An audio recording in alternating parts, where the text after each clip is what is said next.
rzecz ostatni panel dzisiejszej konferencji poświęcony jest ostatniemu aspektowi poruszanemu w czasie tej konferencji dotyczących zagrożeń, czyli aspektowi balistycznemu, tak, czy zagrożeniom balistycznym w szerszym kontekstowi obrony balistycznej zarówno w ramach NATO, jak i w Polsce. W tym miejscu chciałbym przedstawić Macieja Kowalskiego, naszego eksperta, obecnie obejmującego stanowisko koordynatora programu bezpieczeństwa i obronności polskiego, który poprowadzi dla nas ten panel. Maciu? Good afternoon, ladies and gentlemen. It will be my pleasure to moderate the last panel of our today's conference. So please join me in welcoming our speakers, our panelists today. First, the retired caller, who is a specialist at the Air and Missile Defense Division of Armament Inspectorate. In the order, Jen Johnson, please, for defense view. And finally, Mr. Mark Gunsinger, the CFO.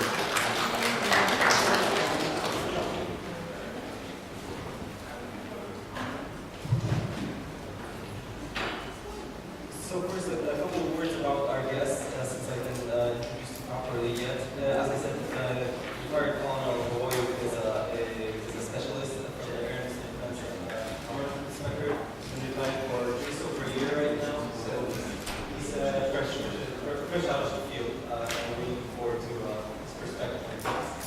And then Jen Johnson is the land warfare reporter at the Defense News, and her people includes a wider scope than missile defense. She previously covered defense at Insight, and inside the Army and political. Her name is very well known to journalists in Poland for her excellent reporting on Wisła and Narew. And finally, Mr. Gunsinger is a senior fellow at the Center for Strategic Studies, the Strategic and Budgetary Assessment Institute. His work and reports on future of and also the Salvo attack inspired some of the West Foundation's research. Mr. Gunsinger has also served as the Deputy Assistant Secretary of Defense and has a distinguished career as a B-52 pilot. So with this brief introduction, I just want to say one organizational remark. We do have still quite a sizable crowd, so if there are any questions from the audience at any point, please just raise your hand. We'd love to hear your but to set up our discussion, Mr. Goboy, we can start off with you. Poland is currently preparing both the Wisła and the NATO systems. There are very different stages of procurement. But one common factor among those two is the requirement for interoperability with NATO structures, NATO forces, and those of our allies. So I was wondering if you could elaborate a little bit on this point. Sorry. So, interoperability and integration of our future system with NATO is one of the most important requirements to think about it, what we have to think about it. Let's say we have to be fully integrated with and act with NATO integrated government system. To do so, we have to improve our ability to distribute strategic information received from our sensor. We should have access to reach a common picture of information on the NATO side within Link 60 framework on the base of Link 60 terminals. The next one is signal system. We have established our signal system. The last one is all issues related to mythology. More or less that's all, but we still have much activities. But as I noticed in the beginning, it's one of the most important issues we have to think. It doesn't mean we are not ready, but we have to improve our ability. Thank you. Now, Jen, I believe this view of the Polish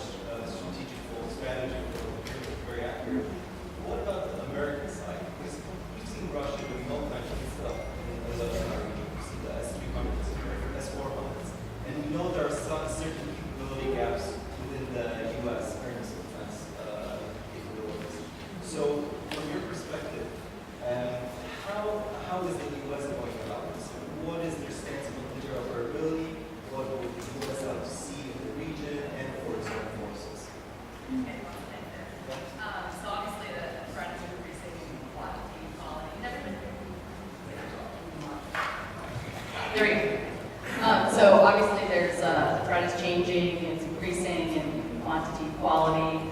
And so the U.S. Army has sort of identified some of their capability gaps over the past couple of years. Lieutenant General Ben Hodges, the U.S. Army Air Commander, has said that short-range air defense as a capability gap for the U.S., something that we took an appetite suppressant. We didn't really need it over 15 years of war in Iraq and Afghanistan. And we've also taken appetite suppressants on electronic warfare, things, again, that we just didn't need to worry about. So the Army is very much focused on trying to develop a short-range air defense system in terms of an interim solution as well as something later. I know that it would be great for European countries to step up and procure some of their own so that the burden doesn't totally fall on the U.S. Army to deliver that. Another thing is, obviously we have Patriot, but we're stretched thin. It's deployed all over the globe, and it's among some of the longest deployments that the U.S. Army has. So the idea of moving more Patriots to Europe is a difficult one, considering there are so few now. So I think the other hope is that European countries buy more air and missile defense, as Poland is attempting to do. Whether that's Patriot or something else, I think as long as it's interoperable, I think that's absolutely crucial, that no matter what type of air defense system, type of missile defense system it is, that it can all work together within the NATO construct and the U.S. Army. That's going to be critical, and how it comes together, whether that's the integrated battle command system or something else, also remains to be seen, but it is critical. Something else that the U.S. Army is looking at is long-range precision fires. That's another thing that's gone underdeveloped in the Army, and I think they're looking at reaching engineering, manufacturing, and development phase for that through a competition. I think they're going to make an award in 2021, so still a while before we have that capability too. I think that's it for the major highlights. I'm sure we're going to have the time to dig into Yes. Mr. Ginsberg, I believe there are, we make note that the U.S. still has substantial capability in Europe and worldwide. So if you take a look at the situation right now here in the Baltic area, weighing in all the systems that Russia is deploying and also substantial capacity that NATO has, what would you say, how would the first few days of a potential conflict look like? Would any side be able to achieve air superiority?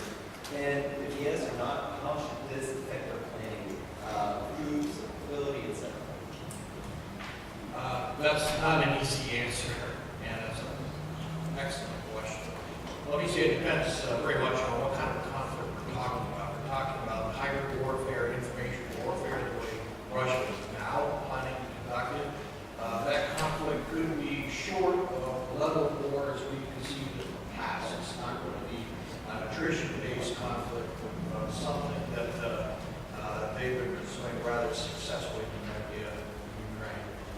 And we see them planting the seeds to do a similar kind of operation in NATO's northeast sector. So if it is an all-out major conventional conflict, I will tell you that NATO currently lacks capacity, air missile defense capacity to protect its airfields, and capacity to establish air superiority quickly. Let me do a little thought experiment if I could. Let me take you 10 to 15 years in the future. I'm a Russian commander. You have failed to defend your air bases. I can attack them with my standoff weapons, my cruise missiles, to suppress your operational tempo, your ability to generate combat air power out of your bases.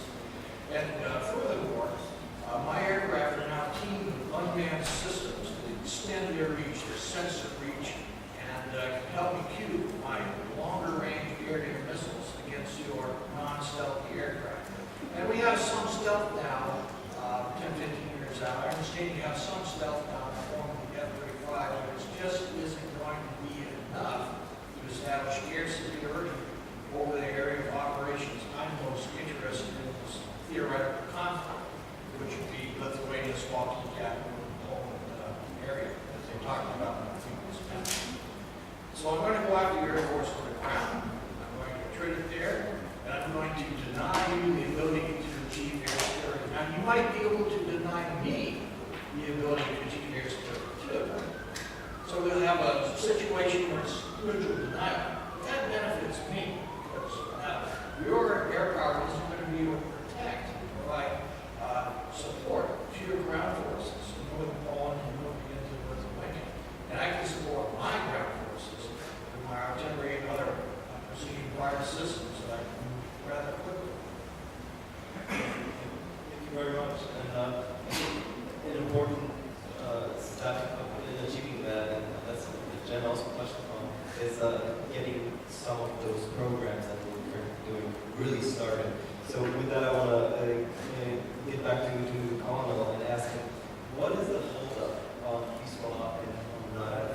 Where are we in the procurement process? Where is the problem? Why is it taking so long? And where do you see this going from the Army's perspective? I can start. Security is priceless. It's out of the question. Fully agree. However, we have peacetime, and as a member of Armament Inspectorate, I have to say we have to follow real strict regulation and procedures. So whenever we have such a big contract, whenever we negotiate such a big contract together with the user, whenever I say user, I mean Air and Missile Defense Forces Command. So together with the user, we have to specify what we need. Tell us what we need, and we can buy it. First, we have to think how to meet requirements. Then we have to negotiate in such a big contract. In case of this contract, how to negotiate the offset agreement to support Polish military industry. And the third, we have to decide what is the best configuration to meet requirement. What type of missiles we need, how many launchers, what type of radar stations, what type of command and control terminals, etc., etc. And finally, when all those issues are agreed, we can prepare the final contract ready to be signed by Minister of Defense and some others. In case of Wisła Baltic negotiations, yes, we have negotiated this contract for almost 2 years. Somebody says a long time. Yes, I agree, because this is a long time, 2 years. And we will not see the end.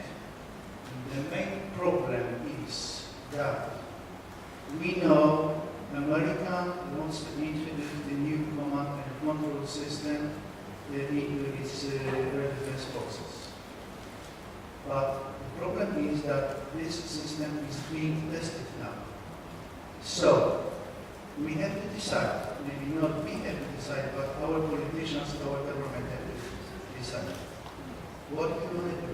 Either the first option is to buy the current configuration, the current set of battle system. I don't say also, I say the current system. The second option is to finish the stop negotiations and find another contractor. And the third option is to wait.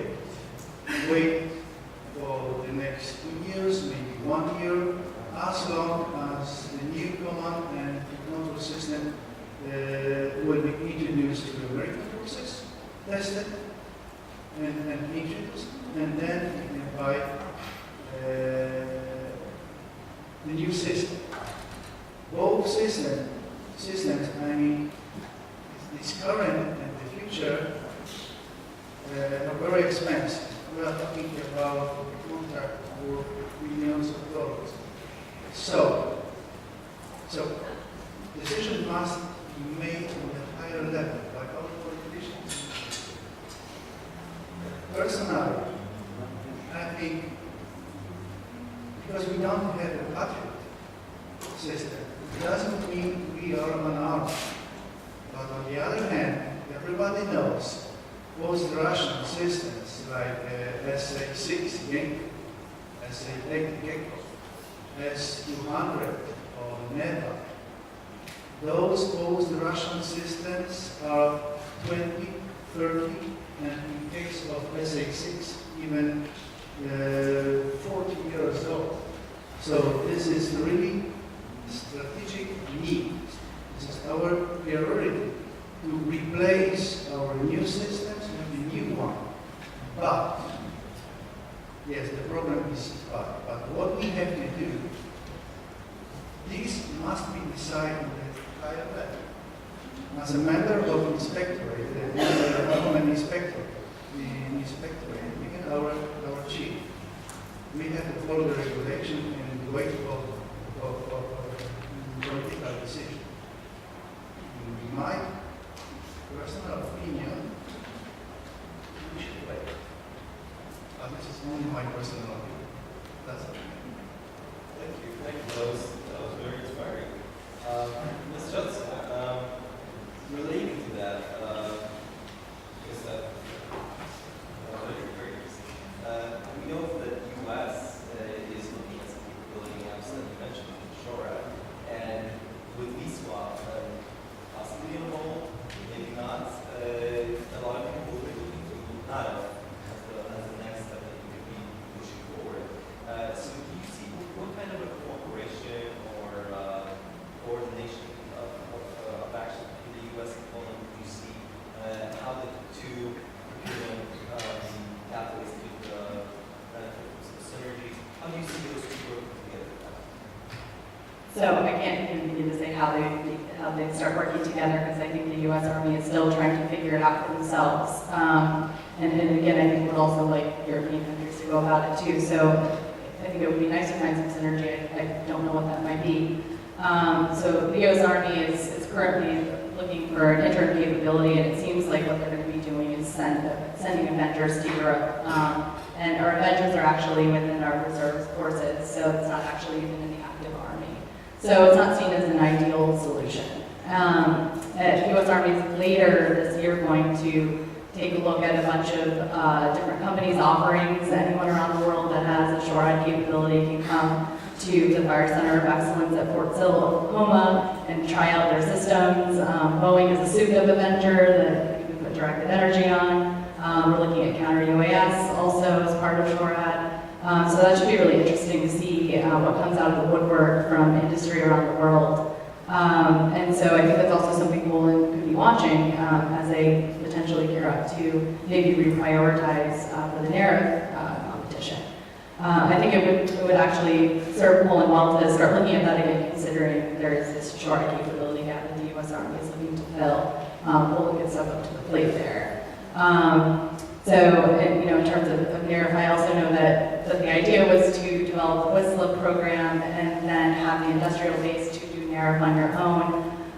It's looking like that may not be the case, especially if you wait on the Wisła program. So I guess we'll see how that plays out next year. We'll see some movement potentially. Thank you. For interrupting, the first question you asked me was about interoperability between Polish systems and NATO systems. I think that in mind. First of all, we have to think about interoperability between Polish system, what we have, between Wisła and Narew. So we have to wait for Wisła, what will be decided in case of Wisła, and then think about Narew, and make them compatible with both systems, and then we make step by step. That's why I say it is really too early to say about Narew. And I think also it could be considered that there are systems out there that could potentially serve both the Wisła and the Narew capability all in one system to consider. Okay, so I'd like to ring in on this particular issue. I think the absolute wrong question is, what missile should we buy to defend against air missile threats from Russia? And I think a wrong answer is we have to wait. We think today in terms of how many threats are we going to have to defeat using a kinetic system like the Patriot or Mason, or pick where we're up.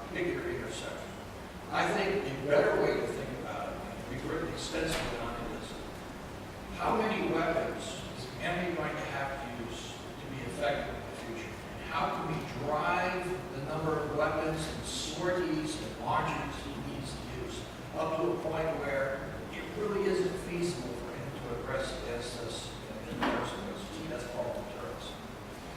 So I think a air missile defense posture for the U.S. or other allies should begin with rethinking how you're going to operate in the future. We're a posture that's much more dispersed, that it takes advantage of, in our case, expeditionary airfields. Airfields of opportunity, for example, for our Air Forces. Like we used to plan to do during the Cold War era, but with lots of skills and lots of capability to do that.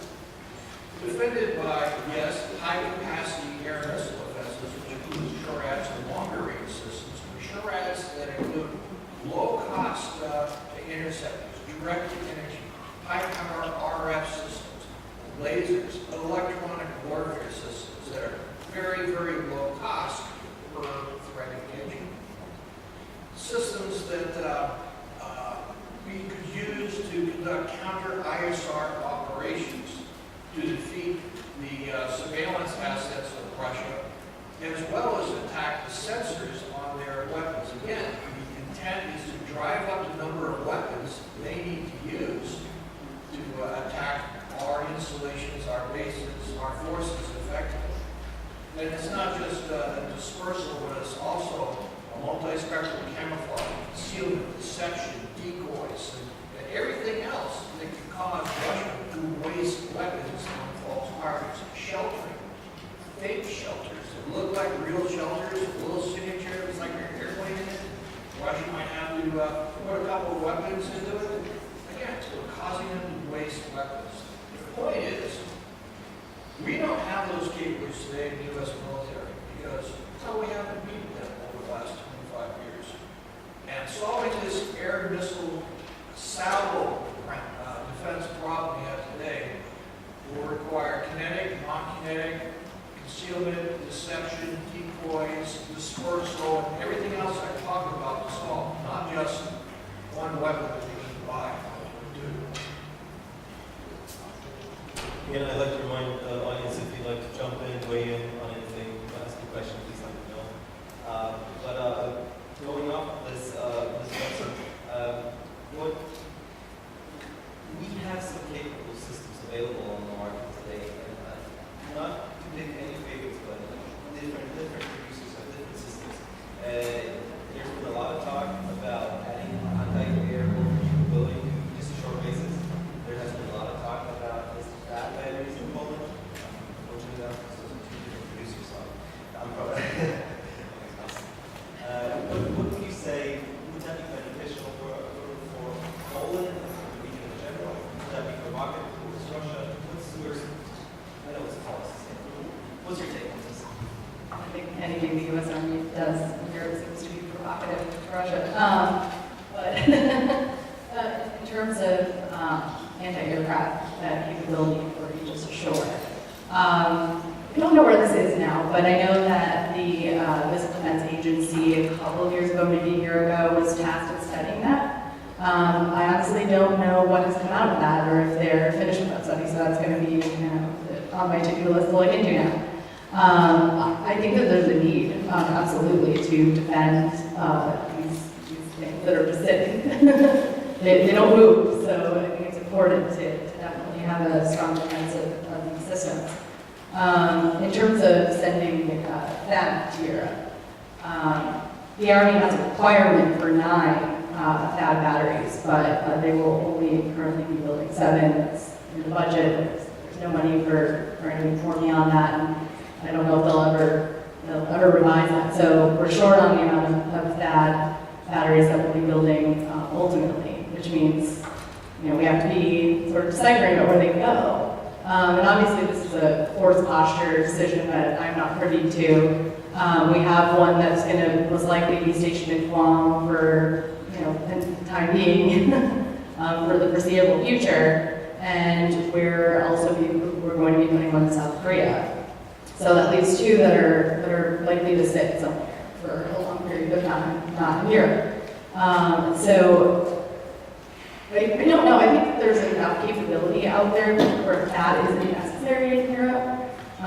Some people might disagree with me, but I think that's sort of where at least the MDA and U.S. Army trying to figure out where to position batteries as they come online is sort of with this decision. I know it's a conversation at this point. That's about it. Mr. Günziger, getting back to the subject of aegis ashore and the anti-air warfare capability, this is part of the NATO BMD structure, the ACCS. I believe.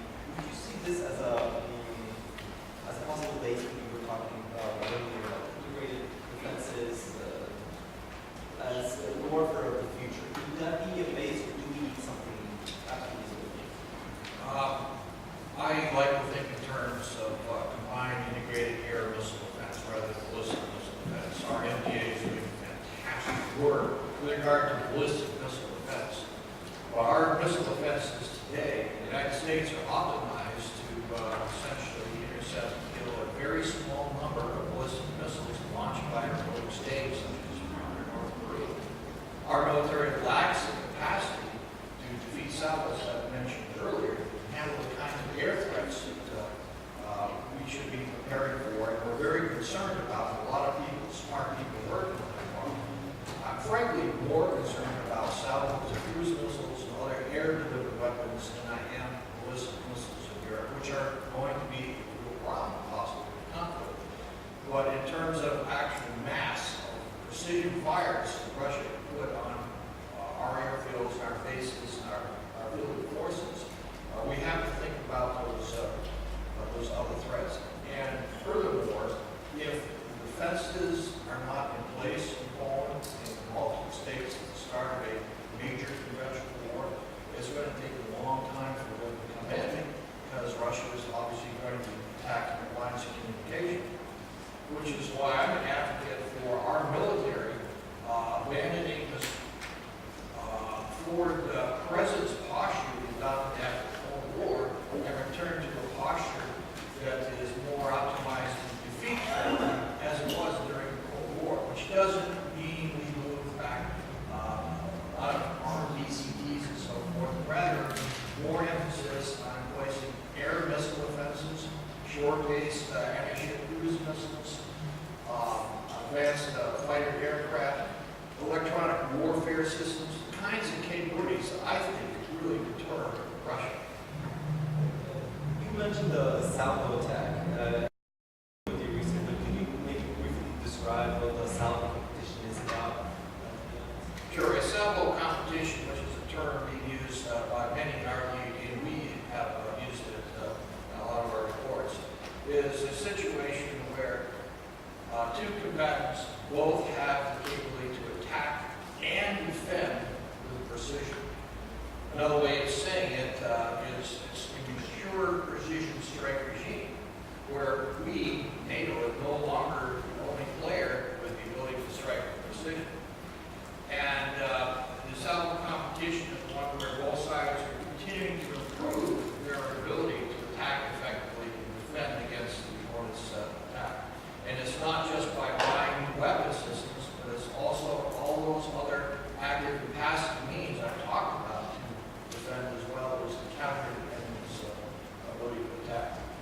So instead of thinking about, well, we need to defend against onesies, twosies, threesies, ballistic missiles on an airfield, we need to think about 30 or 40 cruise missiles hitting the airfield in the space of a minute, attacking our ships at sea with waves of low-flying maneuvering cruise missiles that are low observable, air-delivered weapons that arrive in coordinated fashion on top of those cruise missiles, accompanied by cyber attacks and electronic warfare systems that are really messing up our command and control systems as well as our civilian systems. So that's the kind of a threat we should be thinking about in the future, not just ballistic missile defense. Yes, and I agree with you absolutely. And taking into account what you just said, and that's a general question to the panel, would you weigh in on the question of whether NATO, currently called BMD,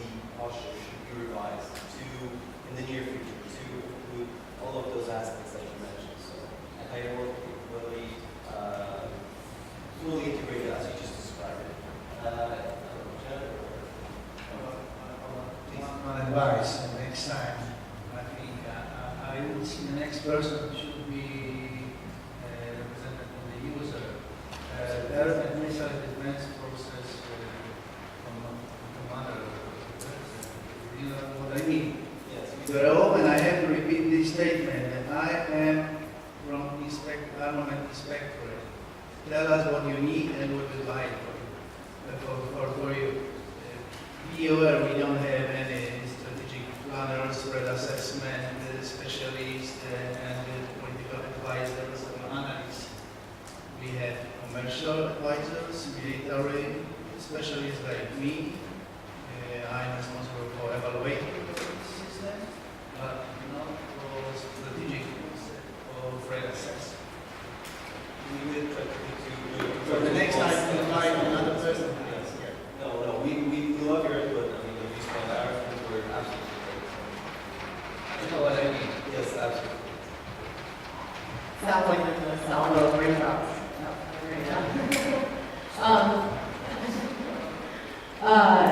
So I think one of the things that is overlooked right now about the NATO BMD construct is training and exercises.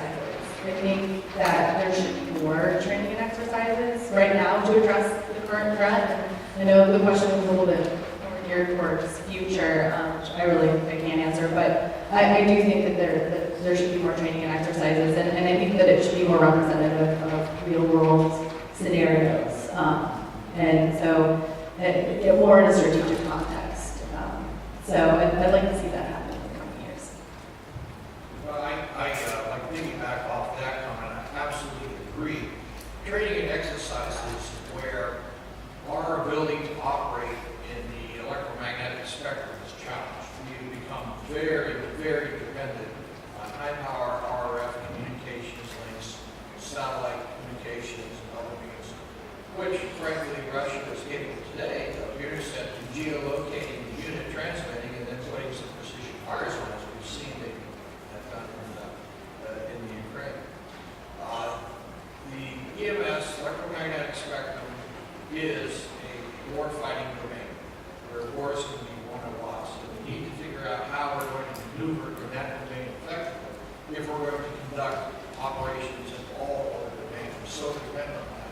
And that includes, obviously, air and missile defense. And here's a question that I expect to answer. Are there any stated requirements for either of the college systems in terms of the electromagnetic operating in a electromagnetic environment? No, it's a special requirement. Maybe you should ask another specialist. Yeah, that's a great thing to put in our report with the comments. Well, I could just add that I know that it's on the U.S. Army side when looking at Patriot, looking at IBCS, and any other system. I think industry is looking hard at how to harden their systems that have a signature that can spot it. And I also know that it's an issue with Congress. They have added legislation just this week in the House Armed Services Committee's markup of the policy bill to take a look specifically at hardening IBCS against these types of things, which is, I mean, it's really important. It's not something that they've concentrated on in the past, and now literally everything has to be hardened against cyber attacks and electromagnetic attacks. And that will include the lower tier MS defense sensor that's also in the I pipeline? can't speak to that because at this point, that sensor we haven't even reached the competition stage. What their requirements are haven't come out yet. But I would imagine that anything they produce needs to be protected against that. Yeah, that's absolutely the future. No, I agree with all those comments, and part of Glassman's work is to find those weak spots in the college procurement process, or college concept of operations, and present them to the higher authorities in the hopes that they will remark upon this. But going back to the salvo attack, Mr. Gensinger, yesterday during our closed panel, you mentioned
Well, I think one of the interesting things in the Army and the entire Defense Department is really getting a handle on is directed energy. We're starting to see really successful tests of defeating UAS, things like that. And I think they're coming up with sort of a more cohesive strategy on how to get after directed energy. A lot of this was being done in sort of stovepipe scenarios. The U.S. Army had their program, the Navy had their program, the Air Force had their program, the Missile Defense Agency had theirs. And we're seeing, I think, a little bit of that funding sort of pooling into one big effort to come up with something more cohesive to move this forward. But the fact that we just tested directed energy on an Apache attack helicopter a couple of weeks ago, and I think there's just a lot of exciting things coming out, and it's going to be so important to keep the cost of shots down. If you have unlimited shots at things, so if you're dealing with cells, like we've been talking about, you have directed energy would be a game changer, and the Pentagon sees that, and so they're really accelerating their efforts with that. What kind of potential are we talking about? Is it a weapon that can take out an unmanned small drone? Is it something that can attack surface vessels with? I don't know. What is it? I mean, at this point, it can handle small drones, but the Army specifically is looking at building the kilowatts over time. I'm not sure what's being envisioned in the deep dark future, and I do know, I know what we're capable of now, and that can be built upon. So maybe you can build on that a little bit too. Yes, I helped them organize over the last 3 years a directed energy summit in Washington, D.C. This year we had almost 600 people from industry, our Defense Department, our Congress, and 10 think tanks attend. There's real momentum building behind directed energy, which includes electronic warfare, in the U.S. And I think it's nearing consensus that the technologies are now mature enough that we can begin to field prototype high-power RF weapons, high-power lasers that can have significant effects against appropriate targets such as UAVs, such as, in some instances, cruise missiles, depending on the geometry of the shot. A nose shot on a hardened nose cone of a cruise missile, pretty tough challenge for a laser. Against the side of a cruise missile, that's a lot easier. But the point is, I see our military acknowledging that kinetics alone is not going to help them solve the salvo problem. To defend against armed UAVs and cruise missiles and guided rockets, artillery, and mortars. And so the state-of-the-art lasers and high-power RF are such that we can begin to field those weapons offensively and defensively over the next 10 years. In some cases, much sooner, depending on. It's not the first time that this has been tried on. We've had the airborne lasers on the Boeing, as you mentioned. What's gone wrong the last time around, and how the U.S. Army or U.S. Armed Forces is trying to fix it this time? Well, the airborne laser course was based on a multi-megawatt class concept, chemical oxygen iodine laser, which required chemical fuel, highly corrosive. The laser wasn't terribly efficient, so it required a lot of cooling equipment, which was very heavy. We had to worry about the 747 aircraft. Now, what went wrong there is the technology worked in test parties against ballistic missiles in the ascent phase. But I can't really see using a 747 size aircraft close enough to any missile field. I mean, that is a big target. However, our Defense Department shifted its S&T, science and technology funding, towards developing solid-state lasers and high-power RF technologies that are now maturing. The U.S. Army is taking delivery of a prototype 60-kilowatt laser. We've had Northrop Grumman, for example, is testing, I think it was 115 or 120 kilowatt laser at sea already. The United States Navy deployed a 30 kilowatt laser to the Persian Gulf, and it was extremely impressive with its performance. So I predict within the next 5 to 6 years, we could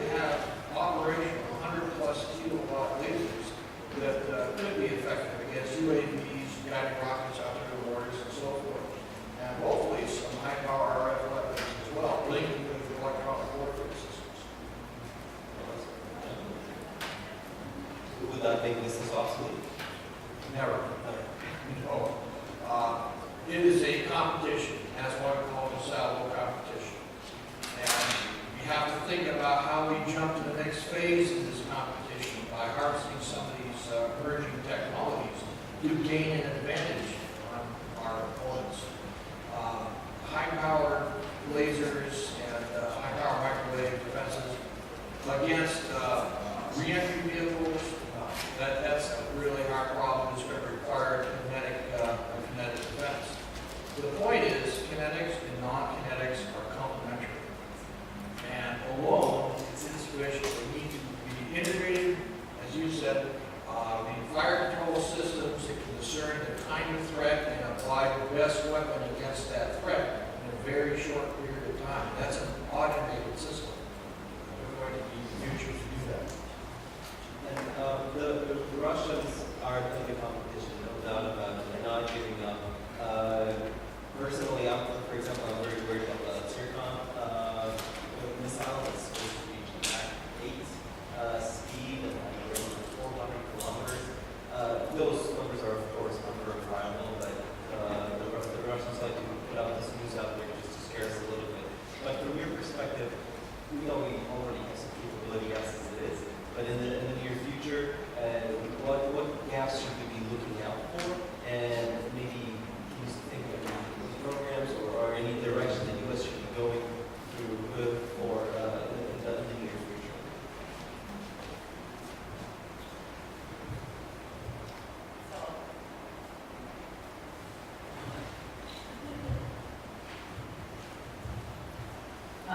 So I think that there's still a lot left to be decided and ironed out when it comes to U.S. missile defense, NATO BMD, etc.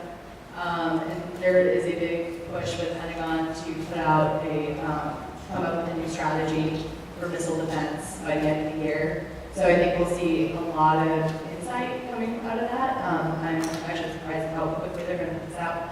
But it's important to the new administration to take a new look at what we're doing with homeland missile defense and what we're doing with regional missile defense. I'm not sure how that will affect the European phased adaptive approach or anything else we're doing regionally. But this is sort of a non-answer, but I think we'll see a lot of answers by the end of the year if the strategy is on time.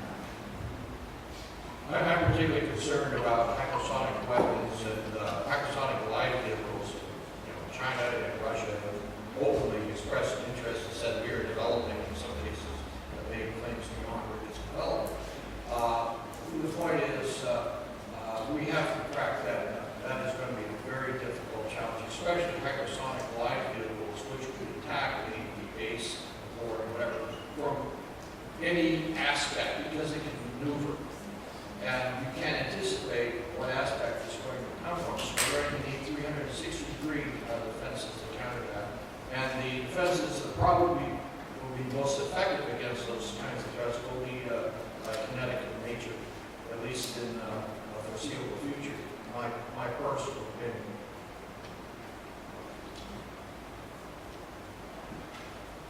Is it? Can you hear me? Okay. Flashing red, but I guess it's working. I also wanted to just touch on cruise missiles quickly. The Defense Department has sort of realized that they haven't been doing enough with the cruise missile, addressing the cruise missile threat. And one of the things that sort of caused us to fall backwards a little bit on it is canceling the Joint Land Attack Cruise Missile Defense Elevated Noded Sensor System, JLENS, which was the tethered aerostat, the two tethered aerostats, one with a fire control radar and the other with an ISR radar, that would have been able to detect cruise missiles. So that has been canceled. Not sure if anyone over here heard about the incident where one of the aerostats broke free and floated across Pennsylvania and then landed in a field. I thought they took it down. Yes. We heard about that. They had to shoot it down. State troopers had to shoot down the aerostat to get it to deflate because its deflation mechanism didn't work. So this sort of highlighted some of the difficulties with a system like that. But it really, if this hadn't happened, I wonder what the future would hold for JLENS. I think it would a good way to detect cruise missiles. And so now there really isn't anything that at least the U.S. Army and the Missile Defense Agency is doing particularly for cruise missiles. And so I think that there needs to be a new look on how we are handling the cruise missile threat. Yeah, well, it's not NDA's Missile Defense Agency's responsibility to do cruise missile defense, and that has been an interesting debate over the last few years. Whose responsibility should it be?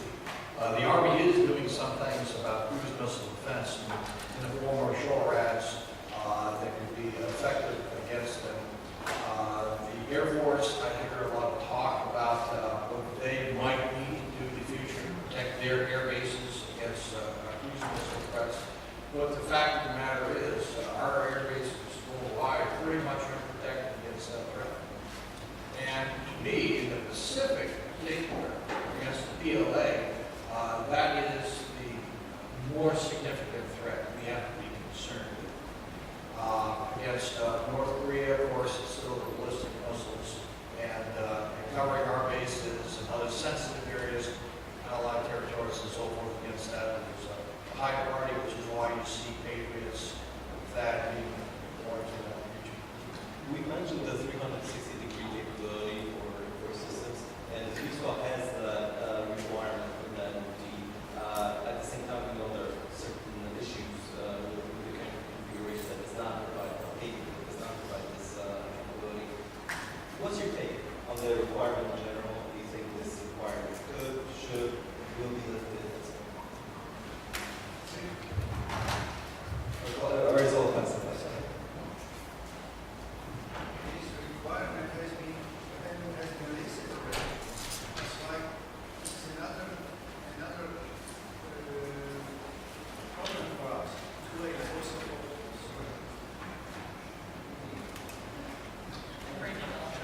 Okay, so as I said, this requirement has been specified. The 360 degrees radar is another problem that we have to wait for solution. What are especially for the Americans, what is going to be decided in this issue? IPCS and the 360 those two issues, let's say, make this unique cause to delay that we have this delay. Nothing else I can say. Yeah, it's a problem. Fully aware. And the U.S. is facing a similar problem with the LTA in the U.S. Yes, absolutely, and as you probably guess, I'm not defending any particular program. I'm thinking in terms of operating concepts and capabilities you might need to empower those concepts to defeat various threats. And one of them is, I think, the characteristics of our future air and missile defenses, not just ballistic missile defenses, must be 360-degree sensor coverage, ability to shoot, the ability to move quickly, to shoot and move quickly, to avoid counterfires, as well as camouflage, passive sensing linked with active sensors as well, and low probability intercept, low probability detection and communications things, some of which could be ground-based as well as RF-based, to avoid detection by and then counter-target. I'm getting signals from my colleagues in the audience that time is running out. So maybe we can just take a couple of minutes to wrap this up. Hopefully tying back to the security of the NATO's eastern flank. Just main takeaways of what we've been talking about today as you see it. So you guys are here to start. Sure. Well, first of all, I'd like to start by saying thank you. Thank you for inviting me over to participate in this event. And thank you for sticking around till 10 to 5. I appreciate that. The theme I've been driving at throughout what I've said today is the problem's bigger than ballistic missiles. We have to start thinking in terms of salvos, complex salvos, ballistic missiles, cruise missiles, other precision fires, which could include artillery, and the kinds of capabilities that we need to defeat those salvos, which is more than kinetics. It's also non-kinetics. It's dispersal, it's camouflage.